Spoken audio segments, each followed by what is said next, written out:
Imagine you're in a lab and you discover that there's a woman at the Earth's core who's about to be sacrificed.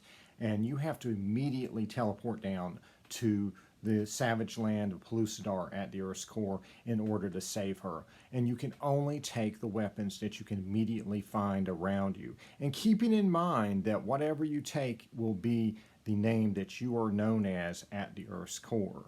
Now, how galactically screwed would you be in this situation? Would you be reduced to bludgeoning dinosaurs to death with a paperweight? Would you be known as the letter opener of Pellucidar? Well, fortunately for our hero, Chris West, the lab he's in happens to have a fire axe, which he takes down to the Earth's core and goes medieval on some bad guys with, thus becoming known as the Red Axe. This is a review of the Mahars of Pellucidar by John Eric Holmes. And so this is a 1976 novel that has just been reprinted. This is the first novel not done by Burroughs that's set at the Earth's core, also known as Pellucidar. It's a prehistoric world inside of the Earth with dinosaurs and monsters and all that good stuff.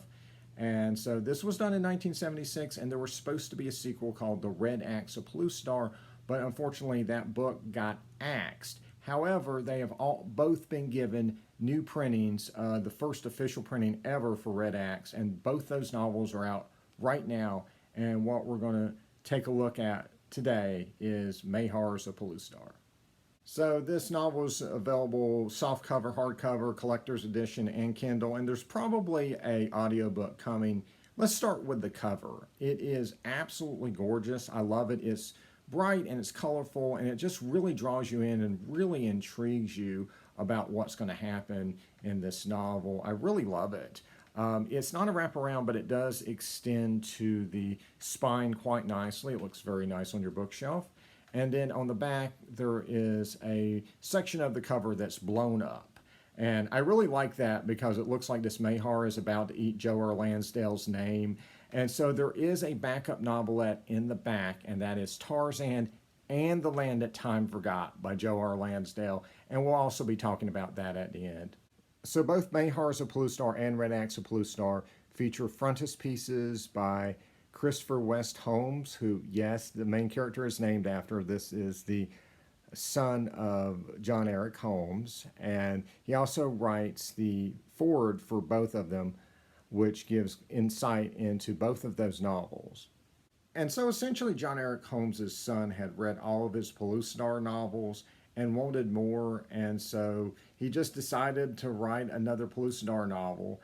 And Edgar Rice Burroughs Inc., specifically Burroughs' son, liked the novel and decided to publish it. And so that's how this came about.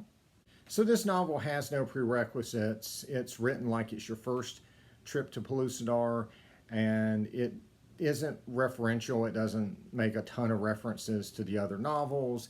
It doesn't try to explain things or change things that were in previous novels.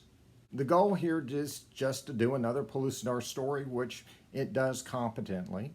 Now, I haven't read the previous Pellucidar novels. I have read the comics, but not the novels. From what I've seen of adaptations of the first novel, this is some pretty familiar territory, but it's not trying to imitate or turn the first novel into a formula or anything.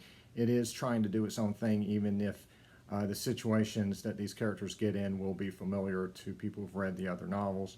So the author thus tried to capture some of Burroughs' tropes, like the cliffhanger endings and things like that.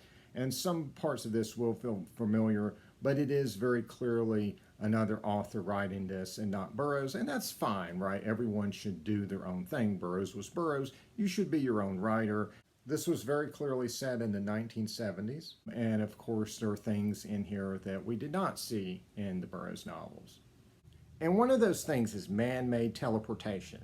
Now, this is a very common trope of modern science fiction, and it's one I would consider magical science fiction, right? It's something that is physically impossible to exist in real life, right? We know that you cannot break down solid matter, transport it across a beam of light, and then reconstitute it in another place. It's just physically impossible.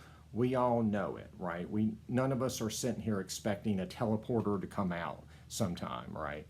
We know it exists only because a writer wants it to, and it basically does whatever the writer wants it to do. And if Burroughs had kept going, right, he died in 1950, if he'd kept going, perhaps he would have used teleporters in his work, right? If it's good enough for Gene Roddenberry, why not Edgar Rice Burroughs? It certainly is a easier way to get someone down to the Earth's core or onto another planet or something like that.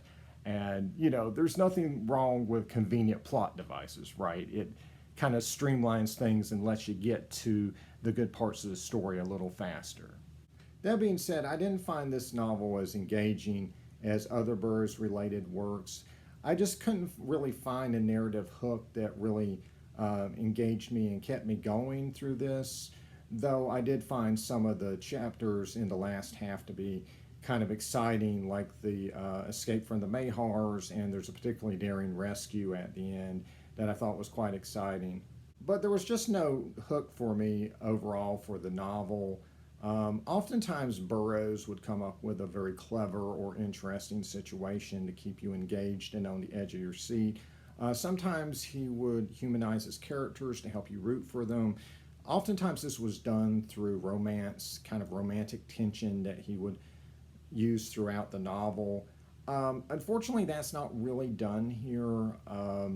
The romance here is very idealized in a kind of an odd way, where the hero rescues the girl and they just immediately fall in love with each other at first sight, and that's it. There's no doubt, there's no tension. It's just they're in love and that's it. It's very odd. I've never seen anything quite like that in real life. Usually there is an awkward phase. There's a phase where you kind of, you know, doubt if that other person likes you or if it's a good idea. What will your parents think? What will your friends think? Is this going to work out? None of that is here, and so it's sort of, I don't know, it just didn't really engage me or help me identify with the characters quite as much as I would, you know, in a Burroughs novel. A couple continuity curiosities. So first of all, the Mahars rule Pellucidar in this novel. So in the Burroughs novels, they were overthrown. However, the explanation is presumably this is in a different part of Pellucidar than we saw in those other novels. Fine. But the Mahars insist that they rule just about everything under the sun in Pellucidar and have never been driven away from any place they've settled in. And obviously that would not be true in the previous novels.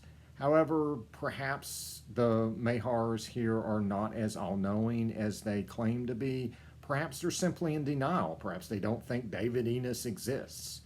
Another curiosity was that there is an annotation that refers to a non-Burroughs short story, which was a little bit surprising. This was put in there by John Eric Holmes back in the 1970s, but obviously now that this is being published as a canonized novel, that would make that short story canon, unless, of course, John Eric Holmes was incorrect on that, right? He poses as the editor in that case.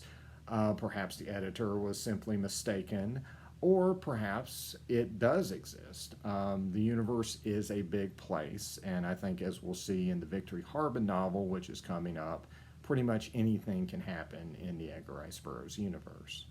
Probably the most original element that's added in here is the type of experiments that the Mahars do on the humans, and it may have given us some insight into how Mahars view humans. I'm not sure how much of that was in the original novels. Again, I haven't read them, but you're going to see some of the insights it gives you into how Mahars think in the new novels that are coming out now, like the Tarzan novel you see over here, Battle for Pellucidar, definitely follows up on some of that stuff. So overall, I doubt this is probably the best jumping on point for Pellucidar. I got a feeling Burroughs' own novels are probably the better starting point. However, if you read those novels and you're looking for another adventure, here you go. If you just want to own a piece of history, you're a fan of the original printing, or you're just curious or want to own a piece of the Edgar Rice Burroughs universe, which they're building right now with the new novels, this is a good book to pick up. But wait, there's more. So there is the backup novelette in the back. It's I think roughly around 30 pages. It's Tarzan and the Land That Time Forgot by Joe R. Lansdale. Now, if you look that up online, you may find this instead. This is Tarzan in the Land That Time Forgot. This is Tarzan and the Land That Time Forgot, just to add to maximum confusion. This is a comic by Russ Manning, and it is excellent. This is a 1970s story done by the incredible Russ Manning, and he actually did a follow-up called Tarzan and the Pool of Time, and both of those stories set in the Land That Time Forgot are in this collected edition from Dark Horse. So while these stories are good, they're not canon. This, however, is, and it's also quite good. So this is written by Joe R. Lansdale, who has written a whole lot of stuff, and he's quite good at it. And so it involves Tarzan on a return trip from Pellucidar. He's on an airship, a storm hits, and it crashes, and he ends up in the Land That Time Forgot. The Land That Time Forgot is this lost continent in the Antarctic that is mysteriously tropical, and it has all kinds of prehistoric creatures on it, and prehistoric peoples as well, all kinds of different Neanderthals and all that stuff. And so Tarzan and the captain are the survivors of this crash, but they also find out that there is a woman from Pellucidar who was also on the ship that the captain is in love with, but has never revealed his feelings to, that also survived. And so this is Tarzan and the captain tracking her down and trying to find her and trying to figure out what to do since they're stranded in the Land That Time Forgot. And it's really engaging stuff. It was a quick read, an easy read. I actually really enjoyed it. I don't quite understand how the ocean washed everyone's clothes off in this story, but other than that, again, I really enjoyed it. It is also kind of a curious situation where we establish teleportation in the main novel, and the entire conflict here could have been avoided if Tarzan had just teleported to and from the Earth's core, right? There would be no need for airships that crash. So see, if you live in a science fiction world, you need to develop teleportation. It just makes life better. So if you're on the fence about the main novel or just want the backup novelette, I would highly recommend looking into getting this as a Kindle. It's only $6 if you buy it as a Kindle, and it's also available as part of the Kindle Unlimited subscription. So that will definitely save you a lot of money if you don't want to pay the full price for the novel.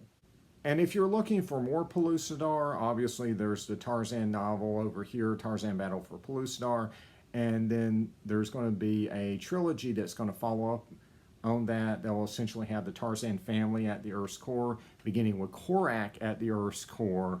They'll be published next year. And then, of course, there are comics. DC Comics did an adaptation of the first Earth's core novel in the 1970s, and that's been collected in a trade paperback by Dark Horse Comics. I believe it's called Pellucidar at the Earth's Core. And in recent years, American Mythology has put out some excellent new comic adventures set in both Pellucidar and in the Land That Time Forgot that you can get. You can order the comics from American Mythology or from online comic retailers, or get them on Comixology. And of course, there's the sequel novel that is out right now, first time officially published, The Red Axe of Pellucidar. And I want to thank Edgar Rice Burroughs Inc. for sending me both these novels, and I'll have a review of this in a few weeks. But I've got plenty of other videos coming, so like and subscribe for more videos. And until next time, see ya.